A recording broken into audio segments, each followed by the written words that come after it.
Good morning students. आज हम पढ़ेंगे भारतीय संघीय व्यवस्था। विगत कक्षा में हमने भारत के संविधान की विशेषताओं के बारे में पढ़ा था और उसमें हमने पाया था कि भारतीय संविधान में कुछ अनूठी विशेषताएं हैं। उसी तरह भारतीय संघ भी अपने आप में अनूठी विशेषताएं लिए हुए है। भारतीय संघ न तो पूर्ण संघात्मक है और न ही ये पूर्ण एकात्मक है। भारतीय संविधान के अंतर्गत कहीं भी फेडरेशन शब्द का प्रयोग नहीं किया गया है। संविधान के अंदर इसे राज्यों का संघ माना गया है या राज्यों का संघ शब्दावली का प्रयोग किया गया है, क्योंकि भारतीय संघ के अंदर संघात्मक एवं एकात्मक दोनों के गुणों का समन्वय किया गया है। यही कारण है कि केसीवियर ने इसे अर्ध संघात्मक और मॉरिस जोन्स ने इसे सहकारी सौदेबाजी माना है।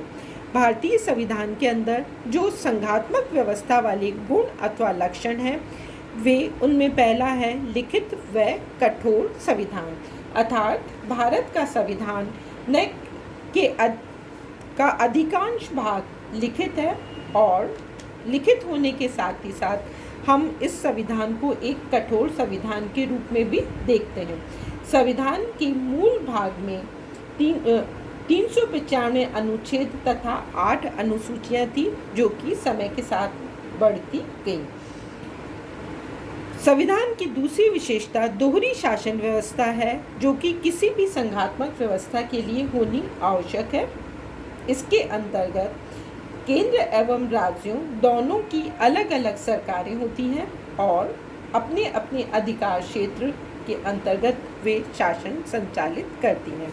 अतः संघात्मक व्यवस्था की तरह भारतीय संविधान में केंद्र एवं राज्यों की दोहरी शासन व्यवस्था है।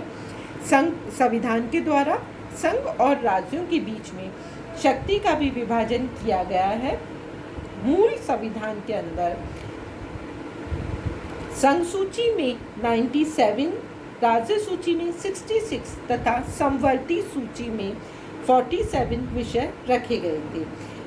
महत्वपूर्ण विषय या राज्य की सुरक्षा से संबंधित विषयों को संघ सूची में रखा गया था और ये विशेषताएं किसी भी संघात्मक व्यवस्था के लिए होनी आवश्यक है, जिसके कारण कि संघ और राज्यों के बीच में किसी भी प्रकार का मतभेद नहीं होता है। इसके साथ ही साथ में संविधान की सर्वोच्चता को भी स्थापित किया गया है। भारत के संविधान के अंदर अमेरिका की तरह संविधान को सर्वोच्च माना गया है क्योंकि संविधान देश का सर्वोच्च कानून है। संसद तथा राज्यों के विधानमंडल संविधान के प्रावधानों के विरुद्ध संविधान में परिवर्तन नहीं कर सकती हैं। संसद व विधानमंडल एक दूसरे के अधिकार क्षेत्र का अतिक्रमण भी नहीं कर सकती हैं। यदि वे ऐसा करती हैं तो न्यायालय उन कानूनों को अवैध घोषित कर देता है। तो भारतीय संविधान की सर्वोच्चता इसकी संघात्मक व्यवस्था के प्रमुख गुणों के रूप में दिखाई देती है। इसके साथ ही साथ हम देखते हैं कि केंद्र एवं राज्यों के मध्य किसी प्रकार का विवाद नहीं हो या संविधान का अतिक्रमण नहीं हो, संविधान की रक्षा हो सके, इसलिए भारत के संविधान में स्वतंत्र न्यायपालिका की व्यवस्था की गई है। न्यायपालिका संविधान के साथ ही साथ नागरिक अधिकारों की भी रक्षा करती है, कार्यपालिका और विधायी निरंकुशता पर अंकुश लगाती है और केंद्र और राज्य के बीच में समन्वय तथा संतुलन बनाकर रखती है। संविधान के मूल भाग के विपरीत यदि कोई भी कार्यपालिका आदेश जारी करती है तो न्यायालय उसे अवैध घोषित कर देती है। इसके साथ ही साथ हम देखते हैं भारतीय संविधान में संशोधन की प्रक्रिया को जटिल रखा गया है।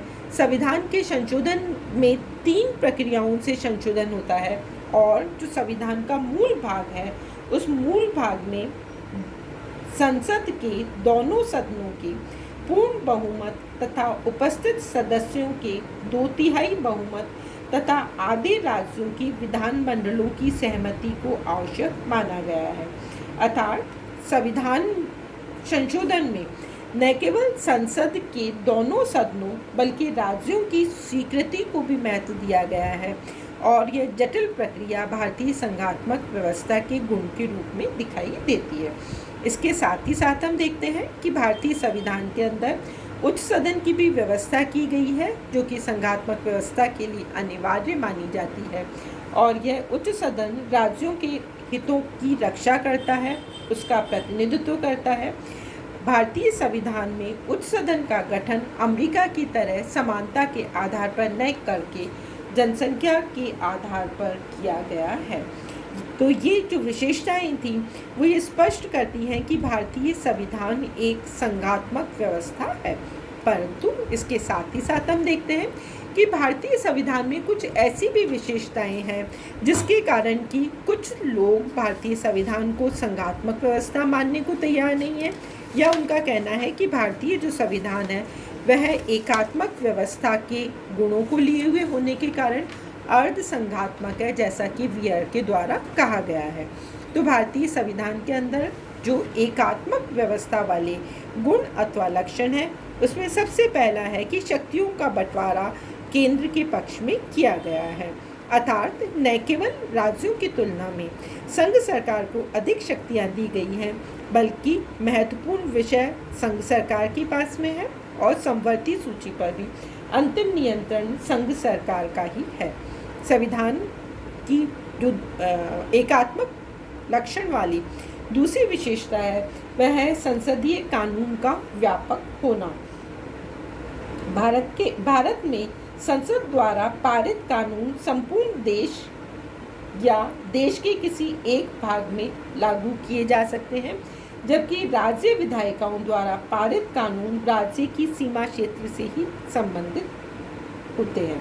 तो संसदीय कानून की व्यापकता के कारण भी इसे एकात्मक व्यवस्था कहा जाता है। इसके साथ ही साथ में भारतीय संविधान के अंतर्गत राज्य के कुछ विधेयकों पर राष्ट्रपति की पूर्व अनुमति आवश्यक होती है, अर्थात राज्य सरकारें यदि संविधान के कुछ भाग में परिवर्तन या संशोधन चाहती हैं तो उन्हें इसके पूर्व राष्ट्रपति की स्वीकृति लेनी पड़ती है। जैसे राज्य के मध्य व्यापार संबंधी विधेयक प्रस्तुत करने के पहले राष्ट्रपति की पूर्व अनुमति आवश्यक है। इस प्रावधान के द्वारा भी राज्य विधायिकाओं के अधिकार सीमित हो जाते हैं।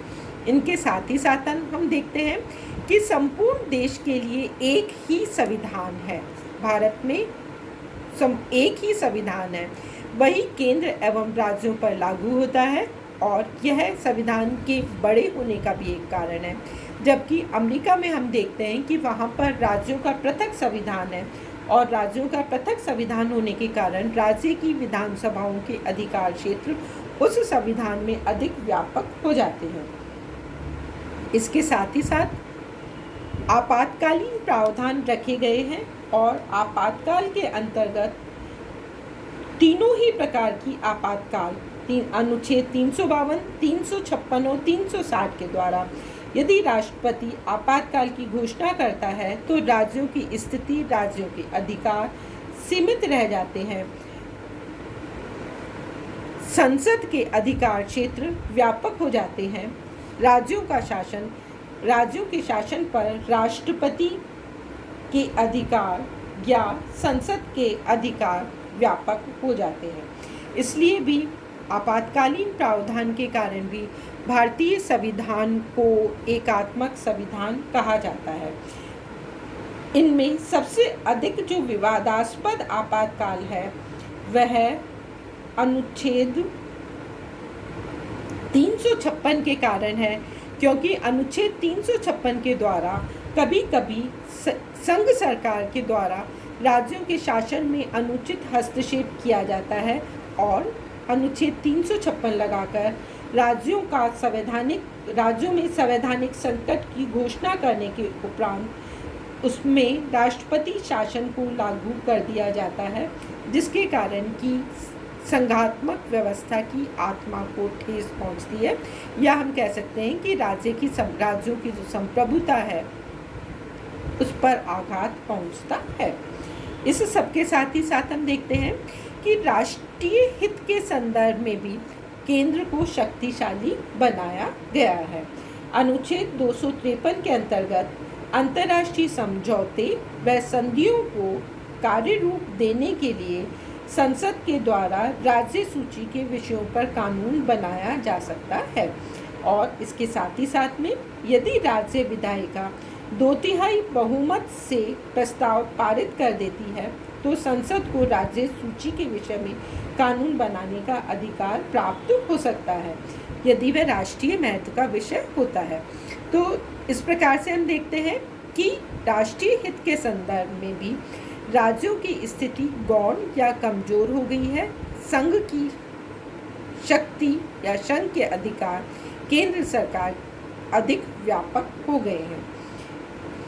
इन सब के साथ ही साथ में संघात्मक व्यवस्था पर आघात पहुंचाते हुए भारतीय संविधान के अंदर राज्य विधानमंडल द्वारा पारित कुछ विधेयकों पर राष्ट्रपति की स्वीकृति को भी आवश्यक माना गया है।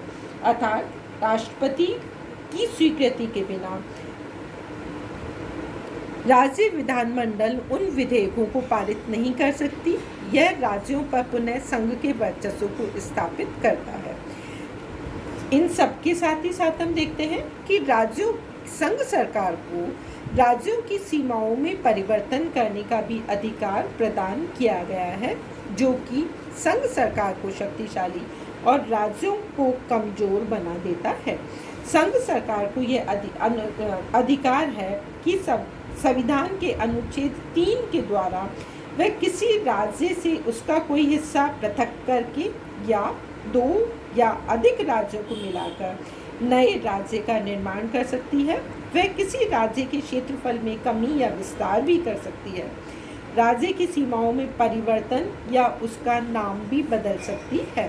तो इस प्रकार से राज्यों की सीमाओं और नाम में परिवर्तन करने का जो संघ को अधिकार दिया है वह संघात्मक व्यवस्था को एकात्मक बनाता है। इनके साथ ही साथ में भारतीय संविधान के द्वारा इकहरी नागरिकता की व्यवस्था की गई है, जबकि अमेरिका में दोहरी नागरिकता है। राज्यों की नागरिकता अलग और संघ की नागरिकता अलग।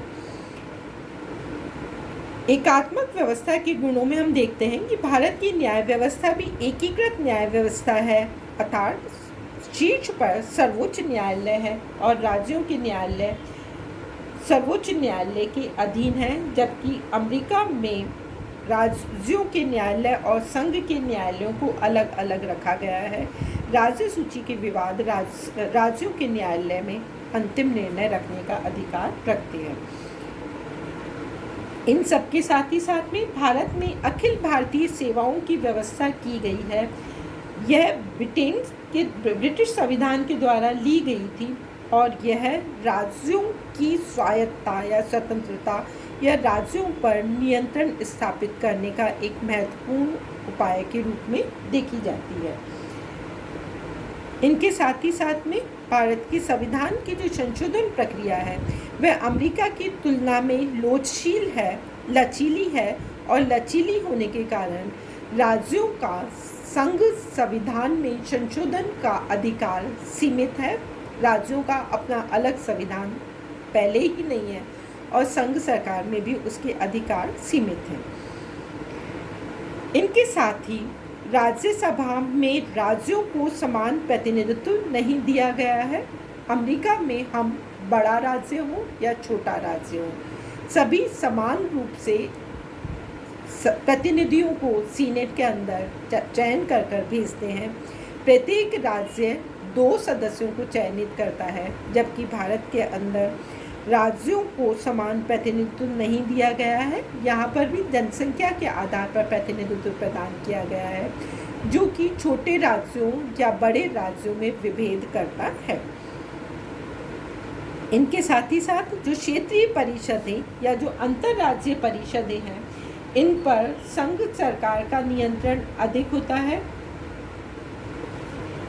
यद्यपि ये राज्यों के बीच में उत्पन्न विवादों को हल करने का प्रयास करती हैं, परंतु इनकी अध्यक्षता राष्ट्रपति के द्वारा होने के कारण राज्यों की शक्ति कमजोर हो जाती है।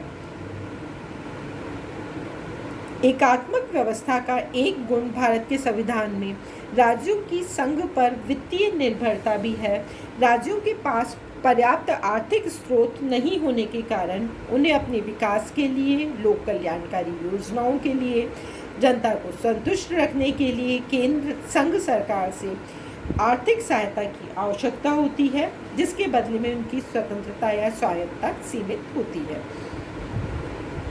इसके साथ ही साथ हम देखते हैं कि अमेरिका के विपरीत या किसी भी संघात्मक व्यवस्था के विपरीत भारत के अंदर राज्यपाल की नियुक्ति केंद्र के प्रतिनिधि के रूप में की जाती है। राज्यपाल पर राष्ट्रपति का नियंत्रण अधिक होता है, क्योंकि उसकी नियुक्ति राष्ट्रपति के द्वारा ही होती है। वह अपने कार्यों के लिए भी राष्ट्रपति के प्रति उत्तरदायी होता है। अतः राज्यपाल को केंद्र अभिकर्ता के रूप में देखा जाता है, जो कि संघात्मक व्यवस्था पर आघात है। इनके साथ ही संविधान में कुछ अन्य एकीकृत व्यवस्थाएं भी रखी गई हैं, जैसे निर्वाचन आयोग और नियंत्रण एवं महालेखा परीक्षक का पद, संपूर्ण देश के लिए एक समान दीवानी व फौजदारी कानून का होना।